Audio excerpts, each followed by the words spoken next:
What's up, guys? Rick here with your preview for this week's Wyndham Championship, the final event of the regular season. Quick programming note.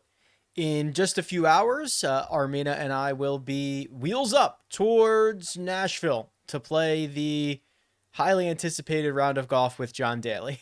So that happens on Wednesday, which means that the live chat, which normally happens Wednesday, is going to happen on Tuesday this week, 3 p.m. Eastern time. We'll do it from Nashville. Maybe we'll set up on Broadway and do it outside. Probably not. We'll just do it from the hotel room. But you get my point. So if you want to head over there right now and start dropping your questions, your concerns, your comments for the Wyndham, we'll do it a day early this week.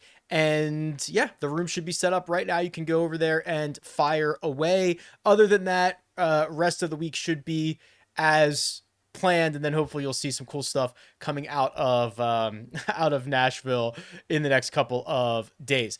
Additionally, so that contest to play with John went through Splash Sports. Our listener league for this week is live right now. Wyndham Championship, $25 an entry, $25,000 guaranteed. Pick 6 golfers, 1 from each tier. Your best 5 scores count. Completely guaranteed. So someone's going to win $3,100 for first. Somebody's going to win $2,500 for second. And the top 100 spots pay out in this contest. So go fill it, check it out. We're going to try to ramp it up for the playoffs. We're going to try to ramp up a massive one and done for next year. Just a lot of cool stuff coming out of the Splash Sports realm of things, hopefully for the future of the golf community, which will be really cool. All right. Sedgefield this week. A lot of really great data. We've played here at the same time of year every year for as long as I can remember. It's a Donald Ross design. It is accuracy over power. It is often very wet there this time of year. I was there last year, and that was the common refrain. It's just like wet. It's humid. They get these storms. It's just it seems always it's never dry. It's never dry there at the end of July. But we've got some really good data to run through. Contrasting this to what we saw last week, the finishing stretch at Sedgefield is much more difficult than the finishing stretch that we saw at TPC Twin Cities. That was a place where you could really get on a birdie streak, make an eagle or two late, really go on a run. Sedgefield has been a bit more challenging, a bit more defensive. You have to play it coming in. The par 5 15th, you're only very, very good scoring opportunity on the second 9, and you've got to take advantage of both of these par 5s because it's the only place where the holes are playing a quarter of a stroke under par or better, and they play much deeper under par than that. A really stout set of par 3s. I think that's the one thing that stood when I was there and walking the course last year and taking my videos and doing my scouting and all that stuff. It's such a good set of par 3s, a variety of different lengths, 160 to 220, and obviously that can fluctuate over the course of 4 days. All of them kind of ask you different questions. You just have to hit really solid shots on all the par 3s, and I feel like, and I could just be making this up, I feel like a lot of the winners have played well on the 3s, which is not always the case on the PGA Tour. I'll try to look into that and see if I can get it out in my newsletter for this week. This is the course key stats model, and as you can see, it certainly respects accuracy over power. In fact, driving accuracy ranks 8th, which means there's only 7 other courses in which driving accuracy is more correlated to success than here at Sedgefield. Driving distance is 54th. That's like dead last. Okay. The other stats, the other main stats, or the other strokes gain stats, medium to below average in terms of importance. But let's look at some of the secondary stats here. Distance from edge of fairway, that is a driving accuracy stat. Right rough tendency, that means how infrequently you are hitting it into the right rough. So don't miss right. That is second in ranks, or the second best rank. Consecutive birdies and eagle streak, very noisy. Consecutive fairways hit, very noisy, but a driving accuracy stat. Round 4 scoring, consecutive par 3 birdies, driving accuracy, lowest round, putting from 6 feet. Those are all the secondary stats that rank 10th or better. A lot of them are driving accuracy stats. Then you get a par 3 scoring stat. Then you get a scoring stat. Then you get one putting stat, which is 6 feet, which by itself is very noisy. That would be just, the PGA Tour average at 6 feet would be better than 50%, maybe closer to 60%. So that's where guys would be able to separate there. So, okay, we've got a little bit of a baseline. We've got a little bit of a baseline with accuracy, par 3 scoring, probably bogey avoidance would be pretty good. If we look at I'm going to skip the course adjusted fit here for a second and go to the off the tee numbers. Look at the average drives. Often not very long. Only a handful of holes have an average drive over 300 yards. All but 4 holes reward playing out of the fairway, then hitting a long drive. So that's just statistical. That's not even the correlation model. This is just the pure raw numbers that you are better off hitting the fairway than hitting a long drive on all but 4 driving holes, par 4s and par 5s. And some of the missed fairway penalties are huge. Number 2, missing the fairway is a half a shot penalty. It is a half shot penalty on 4 separate holes, 2, 11, 14, 15. Missing the fairway is going to cost you a half a shot. And then on 17, missing the fairway, it's nearly a half a shot. It's 0.4 tenths of a shot. Okay. Wow. I don't remember, at least recently, seeing a golf course that has that many sizable penalties for missing the fairway. You got a couple of holes in which the long drive reward is a third of a stroke. But that's the biggest that you get. There is no long drive available that picks you up a half a shot to the field, but missing the fairway will cost you a half a shot to the field. If we take the regression model and overlay it onto the last 36 rounds, the top players in terms of adjusted fit: Harry Hall, Ben Griffin, Jordan Spieth, Jake Knapp, Kurt Kitayama. Boom. That passes the sniff test for me. Kevin Yu, Kevin Roy, Matt Fitzpatrick are 6, 7, and 8. Okay. Yeah, that makes a lot of sense. This is going to be the strongest field that they've had at the Wyndham Championship in quite some time. I think I've said this before. The signature event model is good, not great for me. There are adjustments that I would like to make, but that paired with the fact that there are now only 100 cards available, 70 spots in the playoffs, and the fact the top 50 gets you into all the signature events, it's we've seen the best fields ever at 3M. 3M was pretty high, but at Rocket, at John Deere, and now we're seeing it again at the Wyndham relative to what we've seen in past years. So it is working out. Here's the cheat sheet. My website, RickRunGood.com. Everything has been from my website, RickRunGood.com.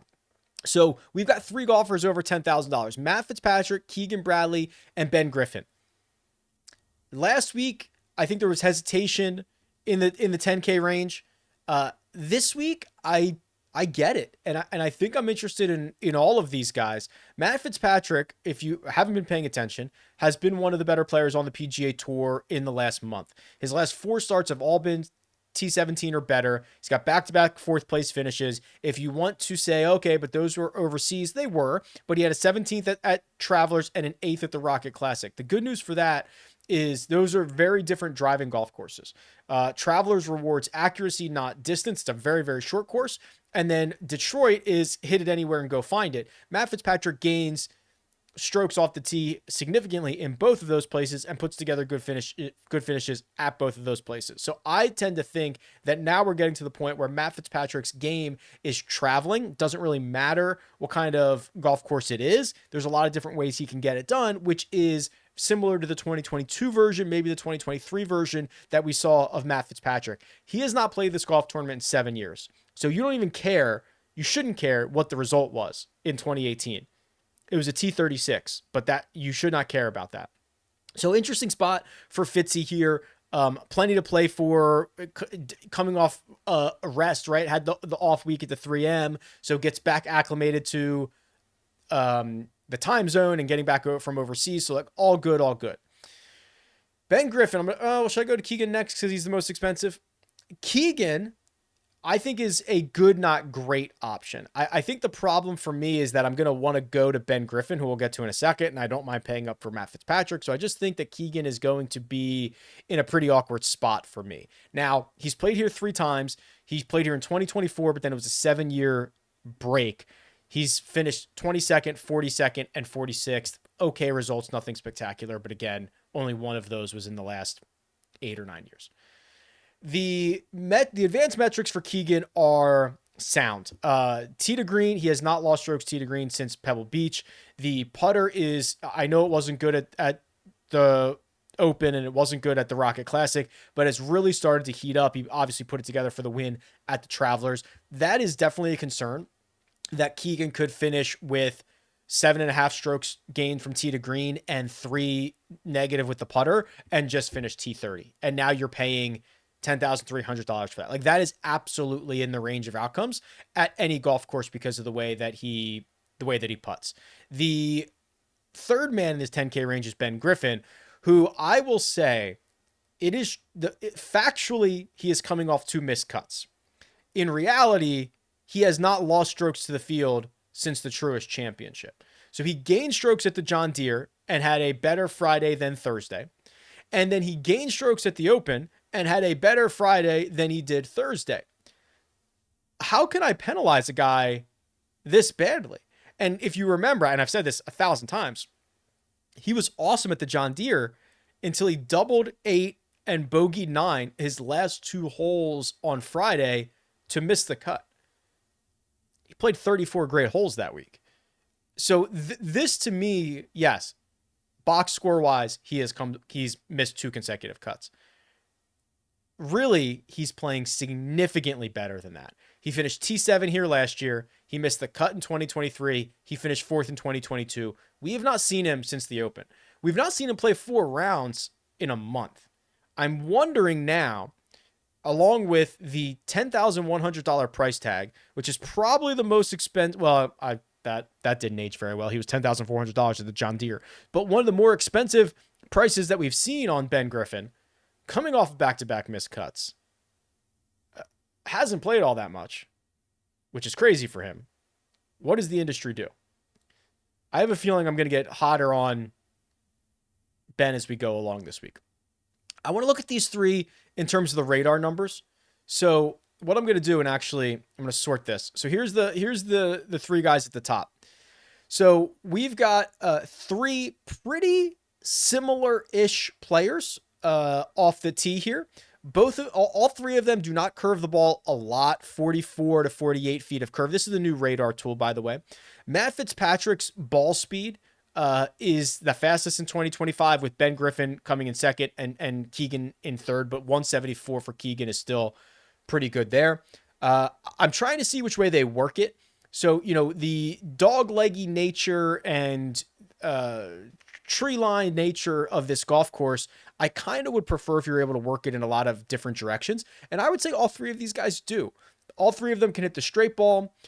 Ben Griffin likes to play it left to right more than the others, but works it right to left 20% of the time.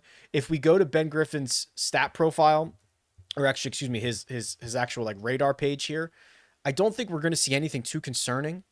I think we're going to see just a lot of really, yeah, this is all fine. Likes to hit the high fade. Can work it the other way if required. All 3 of these guys I think are pretty decent options, which is not something that I said last week. The 9K range here, we have to look at Hideki's profile, because Hideki's $9,800 at a golf course where he has played a lot. His last 3 have not been good. He's hemorrhaged strokes in the short game categories in his last 3. He's actually lost strokes putting here 5 in a row, including the T3 in 2016. We don't have to worry too much about that. Trying to see what he's up to as of late. Has not driven it well, though he's a gainer in his most recent start. Approach plays fine. This is so interesting, because fairway through green, this is a pretty good profile for Hideki Matsuyama. He's picked up strokes putting in 7 out of 8. He's picked up strokes around the green in 6 of 9. On approach in 4 straight, of course. The driver's been a problem. Can he dial? I mean, he could dial it back. You don't have to hit driver everywhere here. Seems a little bit risky, because if he drives it like he has in the last couple of months, he's in big trouble. But if he can keep it in play, he looks like one of the better options. So that's a high risk, high reward play for Hideki.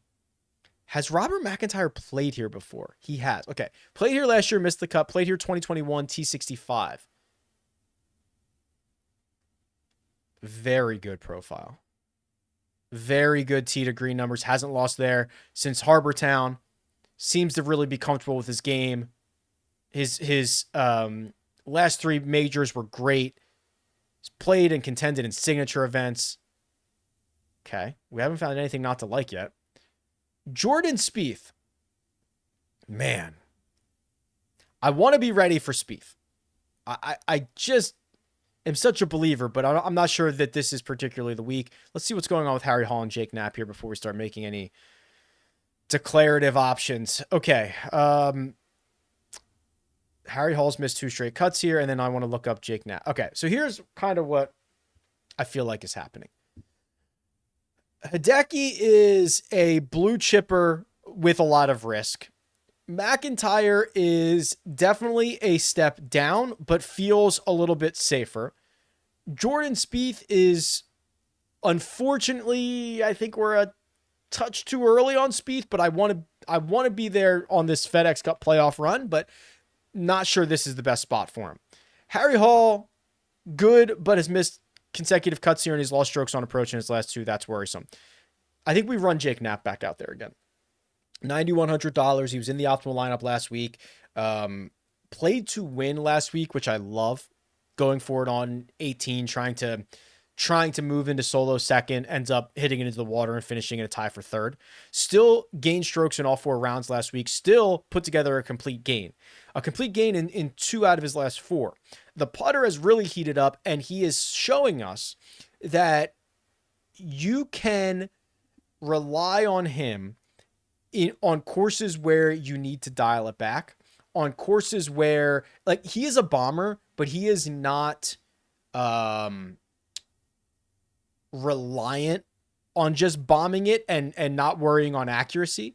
He's got one of the greater radar profiles. Look at how many low shots he hits. Just everything comes out low, but he hits it in every direction, all shot shapes. Prefers the low fade, works the low draw, works the low straight shot. It's just going to be low, which is fine. I like that. I'm fine with that. Honestly, in wet conditions, see how much roll you can get. I don't know if it's how wet it's going to be. I just assume. So I think we're running out McIntyre, Knapp, and a little bit of a high risk, high reward situation on Hideki. I think there's a lot of really good options in the 8K range. We'll start with Lucas Glover here. He's $8,900. What do we know about Lucas Glover?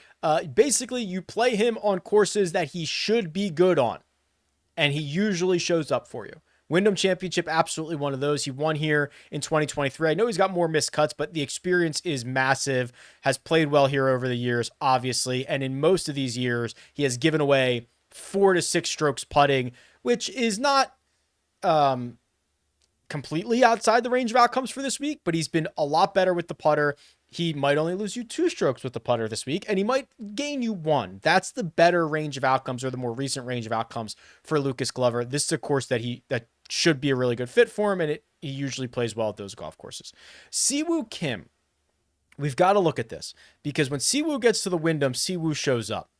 Boy, but there's some trouble here. Starting in 2022, so the last 3 years here, he has lost a combined, 10, 12, like 15 strokes putting in 12 rounds. It's also not good because if you look at what he's done recently, he has lost about 1 billion strokes putting since the US Open. He's lost in every single start, often 2, 3, 4 strokes. That's a stroke per round. Not good. Not good. So I was hoping to find a little bit of a breadcrumb here.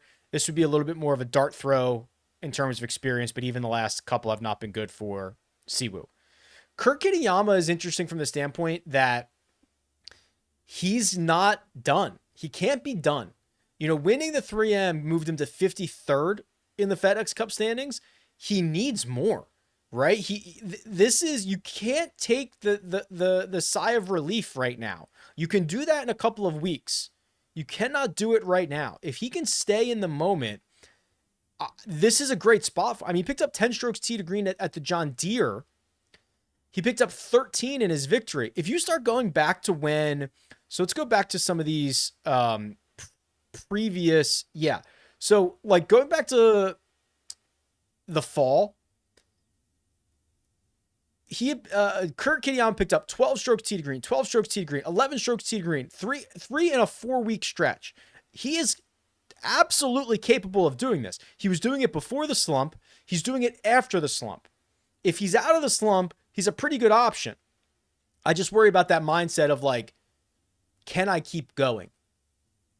I tend to lean towards yes. He's gone 5th, 14th win, and he knows he's got to keep going. Ryan Gerard, if you missed it, won the Barracuda Championship because sure, why not? The man who I've been waiting for to putt well wins at a golf course that we don't have the putting numbers for because they didn't have ShotLink. I assume he putted pretty well, right? You have to win. Now, he's $8,400. He's one of the best tee to green players in this field. Actually, let me look that up here. So from tee to green, last 36 rounds, everybody in this field, let's just see where Ryan Gerard shows up. 4th. Kurt Kitayama, Keegan Bradley, Doug Gim, Ryan Gerard, and now maybe he's putting well. Just lose 1 stroke with the putter. That's all I ask for Ryan Gerard. Max Grazerman's recent run is bad. It's 3 missed cuts. Similar to Ben Griffin, I don't think it's as bad as it looks. He has not lost a stroke to the field in any one of those starts. So he's missed the cut by a very small margin. He had 1 really good round on Friday at the Open. It was not good enough to get him into the weekend. He's going back to a place that he should have won last year. Remember, this is where he had like a 4 or 5 shot lead on the back 9. Hold out for eagle. Then I think he doubled the next hole or tripled the next hole. This is where Aaron Rai won, but you don't remember that because Matt Kuchar stopped and made everybody come back on Monday to hit 2 shots. Clown. I'm not ready to give up on Max Grazerman just yet. And then I wanted to look at Sam Stevens stuff here. And as good of a flusher as Sam Stevens is, and he is, if you ever get to see him in person, like it's very fun. This feels like a little bit of a chase. He's now $8,000. He's coming off the runner-up finish. He had probably the second best putting performance of his career, and he's missed the cut here in each of his previous 2 trips. So we're probably going to get regression with the putter. He's probably going to gain 4 strokes from tee to green. That's fine. We're going to get regression with the putter, and he's more expensive, and now he's going to be a little bit more popular this week. So probably prefer Gerard, Grazerman, a little bit of Glover, a little bit of Kitayama would do me just fine in this range. Some really fun options in the 7K range. Some guys that we've played a lot of, some guys that are kind of emerging a little bit. Quickly, Nikolai Højgaard, I don't think I need to spend too much time on him, but he's got a top 15 here 2 years ago, and he's got 3 straight top 25 finishes, including the 4th place finish. Pearson Coody, $7,700. So if you remember, I think it was either before Barracuda or before the 3M, we were looking at this profile, and he's splitting time between the Korn Ferry Tour and the PGA Tour. The Korn Ferry stuff is way better, racking up top 10 finishes. He's one of the best players on their points list right now. The PGA Tour stuff has not been as good, but he had a top 25 at both the Byron Nelson and the Charles Schwab, both events in Texas. Then he missed the cut at the John Deere, 57th at the Barracuda, which was a little bit concerning, but a really spectacular 3M Open, complete gain, and just mash the golf ball. 7.5 strokes from tee to green. I like this kid a lot. He's incredibly talented. He's got a great pedigree. Made the cut here last year, and he's playing great golf on a lot of different circuits. No problem going right back to Emiliano Grillo. He had 1 bad round that played him out of it on Saturday, but still continues to be a great tee to green player with improved putting, which is a really good sign. Now that is 6 out of 7 in his career, gaining at TPC Twin Cities with the putter. So we're building momentum here for Emiliano Grillo. Jackson Koivin is 7,400. Has not played a lot. When he does, watch out. One of the best amateurs in the world. T11 at the John Deere. T6 at the ISCO. The putter is scorching hot, and he has shown an ability to drive it well and flush his irons.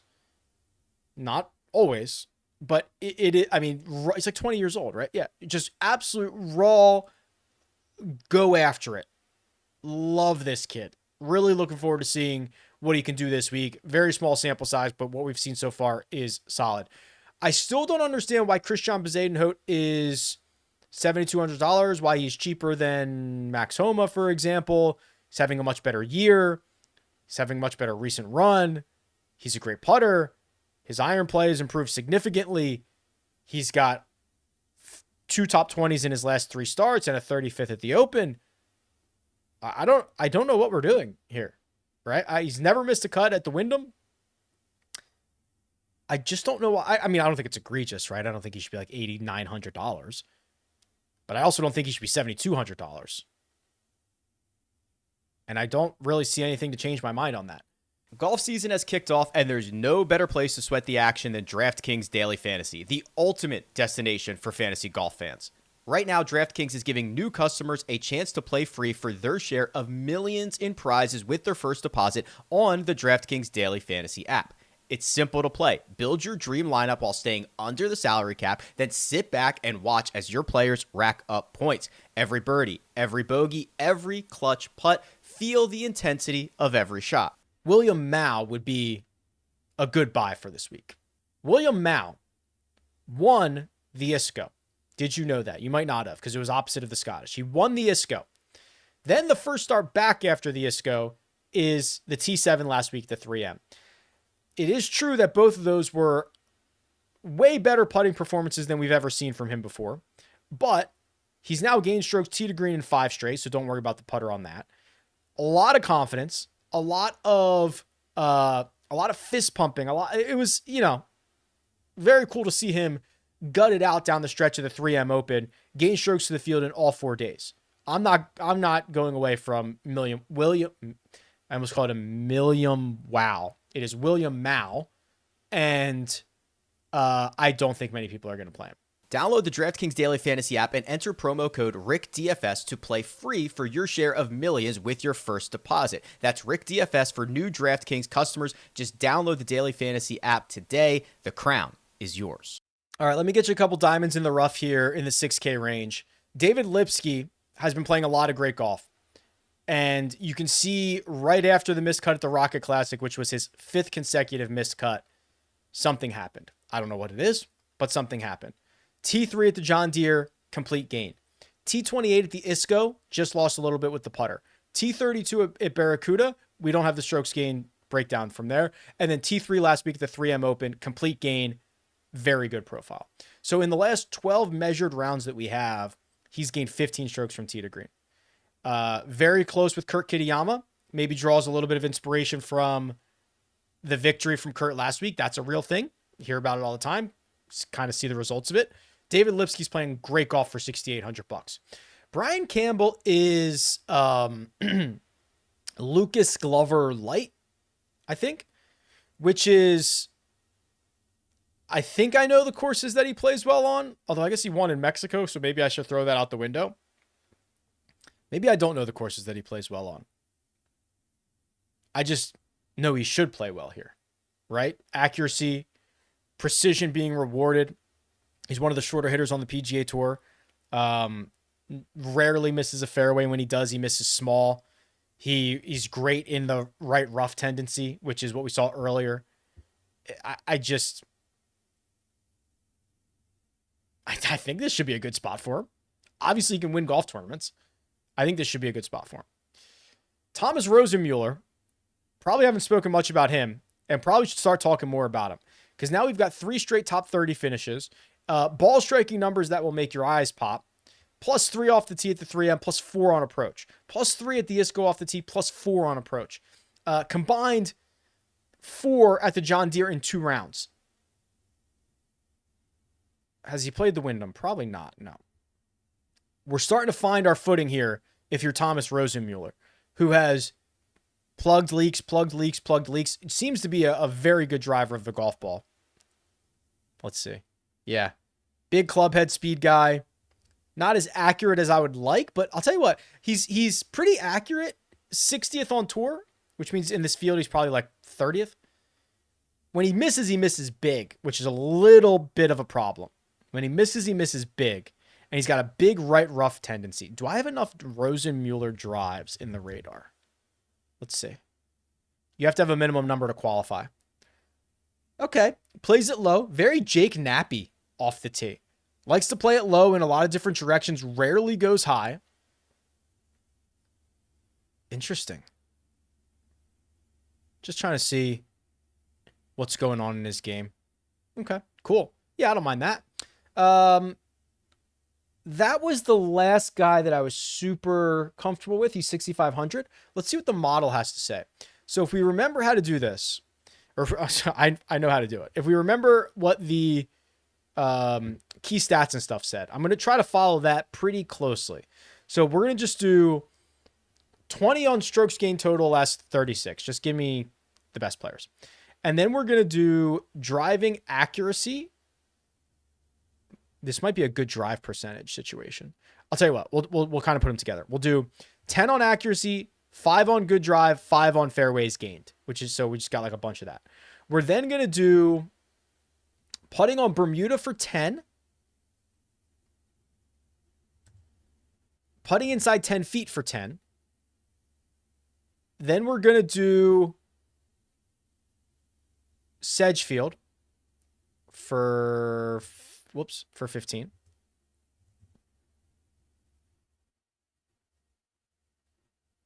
Then we're going to do, I think it was like, there were some birdie stats, weren't there? Yeah, par threes. Whew, I'm glad I went back. That's what I wanted to do. That was, I knew I was missing something. Strokes gained par threes for 15. And then birdie or better for 10. My number one golfer is Andrew Putnam. We didn't even talk about him. Let's look. Now we've got to look. Why? Accuracy.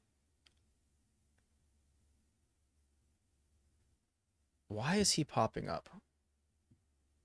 Okay, strokes gained total, birdie or better. Oh, par threes, he's number one. Accuracy, he's third. Fairways gained, he's third. Good drive. Yeah, okay. So he gets a lot of the driving, a lot of the putting. He's a slight positive at Sedgefield. Big boost on the par threes. Got it. Okay. Ben Griffin is 2. Hubbard 3. Victor Perez 4. Matt Fitzpatrick 5. Keegan 6. Grillo 7. Poston 8. Noren 9. Nico Echeverria 10. Just going to favorite some of these guys so I don't forget. See, I have Bezadenhout as 17, and he's priced 7,200, which that's my thing. I don't think he's like the best player in the field, but I also don't think he should be $7,200. Ben Griffin's great, but he does his 3 knocks are all driving accuracy knocks, which I think is pretty important. Let's look at the par 3 guys. Strokes gained par 3s: Putnam, Poston, Whaley, Nico Echeverria, Akshay, Sam Stevens, Matty Schmid, Matt McCarty, Chandler Phillips, Garrick Higo. Interesting. Okay. Well, listen. We've got a plane to catch. Nashville, Tennessee. Looking forward to it. Looking forward to chatting with you guys on Tuesday. Looking forward to seeing you all in the Splash Contest. Looking forward to everything. Best of luck this week. Talk to you guys soon.